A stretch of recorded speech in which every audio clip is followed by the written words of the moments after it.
يعني في الحقيقة المذابح كثيرة، صحفيين ومذابح بلا عدد. الآن في بعد مرور هذه العشرية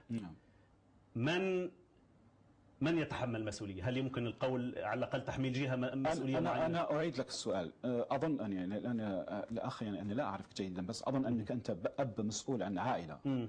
فلو أنت مثلا لو ابنك أو لو فرد من العائلة هل عمل شيء يعني لا يطاق، هل تقتله أو تربيه؟ يعني لا يمكن قتل. الدولة الجزائرية كانت لازم تعمل كأب للشعب الجزائري كله. فالمسؤول الأول عن حماية الجزائريين هم يعني الإطارات العسكرية.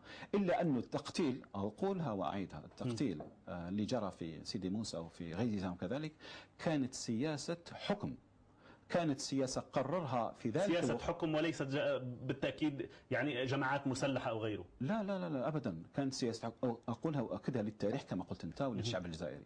اللي قتل في الجزائر ممكن تكون في بعض الأوقات أيدي، وأنت ضابط الآن تتكلم، ضابط سابق. وأنا ضابط سابق، نعم. ممكن كانت يعني الأيدي عندها قفازات إسلامية، إلا أنه اللي قتل حقيقة هو محمد العماري، لأنه ومحمد تواتي، لأنه محمد تواتي قال مقولة مشهورة جدا في 93، قال لازم العنف يغير من مكانه، بمعنى العنف لازم الخوف عفوا يغير. لكن كانوا يقولون لنا، اسمح لي هنا بالمقاطعة، كانوا يقولون لنا بأن الإرهابيين والمسلحين يقتلون النساء والأطفال والأبرياء. نكتشف الآن أن الدولة كانت تقتل هؤلاء الأبرياء الأطفال، تقطعون أعناقهم. ما نقول الدولة، لما نتكلم عن لا، أنا لا أقول الدولة، أشخاص طبعا، أشخاص، نعم. ولكن كانوا يمثلون هم واجهة الدولة.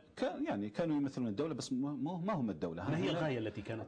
هي ترهيب الشعب الجزائري. ترهيب الشعب. هو مش ممكن أنه يعني لو الإسلاميين اللي كانوا في الحقيقة في ذلك الوقت يعني في الجبال، مش ممكن أنهم يقتلوا شعب هو اللي كان يساندهم، مش ممكن يقتلوا شعب هو في الحقيقة اللي وصلهم إلى سدة الحكم.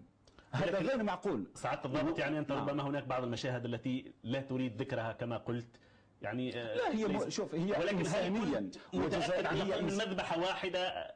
لا أدري أنا كنت شاهد عليها أو شاهدت. لا أنا ما كنت شاهد، يعني في ذاك الوقت أنا كنت في بريطانيا. نعم. بس كل الشواهد كل الدلائل يعني لا يمكن أن نخوض، لأنه فيه أشخاص في الجيش الآن يعني معروفة، يعني لا يمكن أن نذكرها.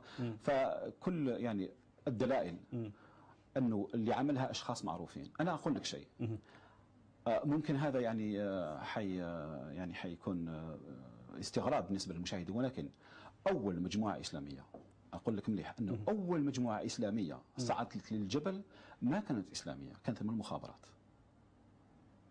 فهمت عني مليح؟ على ذكر هذا الكلام أنا أعطيك بعض ممن يفصل في الجماعات الإسلامية التي خرجت حينها. نعم. هناك جماعات إسلامية متشددة مجاهدة مقاتلة، سميها ما شئت. نعم. هناك جماعات إسلامية مخترقة، وهناك جماعات تزعم أنها إسلامية ولكنها أنشأتها المخابرات. في الحقيقة هم مخابرات جزائرية يلبسون يعني يضعون اللحى والجلابيب ويزعمون أنهم إسلاميون، وهم في الحقيقة لا يمتون الإسلامي بصلة. أنت هذه الجماعات التي خرجت الجبال هي الصفة الأولى كما قلت. هي الصفة الأولى، نعم. أول مجموعة راحت على الجبال هي من المخابرات الجزائرية، من ثكنة معروفة في الجزائر، هو في الجزائر العاصمة بالتحديد. أي ثكنة؟ ثكنة في العاصمة الجزائرية. أعطينا الاسم. يعني ثكنة كان مسؤول، نعطيك المسؤول عنها. ثكنة كان المسؤول عنها الجنرال كمال عبد الرحمن. كمال عبد الرحمن، نعم. هو أول مسؤول في الحقيقة، أول مسؤول في ما جرى هو كمال عبد الرحمن، وكان معاه الجنرال عثمان طرطاق المدعو يعني طرطاق. هذا سنة أي سنة هذا؟ كانت في سنة 92.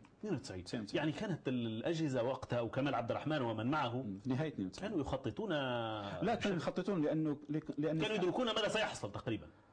يدركون ما سيحصل، كانوا يخططون لما يحصل أقول.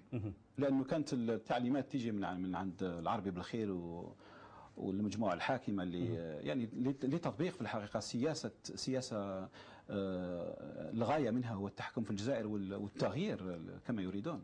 أنت الآن بهذا الكلام تغير ربما المعلومات الموجودة في أذهان الكثيرين. لا أنا لا أغير شيء.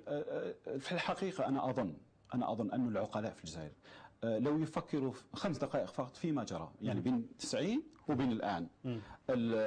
الدولة نقول الشعب الجزائري في 90 هو غير الشعب الجزائري في 2008. نعم. الذاهب للجزائر، يعني لو أنا أذهب للجزائر الآن لا أتعرف على الشعب الجزائري لأنه تغير، لأنه الناس اللي كانوا في الحكم في 90 غيروا الشعب الجزائري، غيروه بأتم معنى الكلمة. طريقة التفكير، طريقة التعامل. الشعب الجزائري تغير. ليش؟ لأنه من أجل الضغوطات، من أجل البث اللي يقام ليل نهار في التلفزيون، من أجل يعني البرمجة العقلية، لأنه الجزائريين برمجوا عقليا صراحة. واصل هذا الحوار، صار فيه تغيير كبير جدا. دكتور هارون، نواصل هذا الحوار ولكن بعد الفاصل. إذا مشاهدينا فاصل قصير ثم نعود لمتابعة الجزء الثاني من اللقاء في لندن، نرجو أن تبقوا معنا.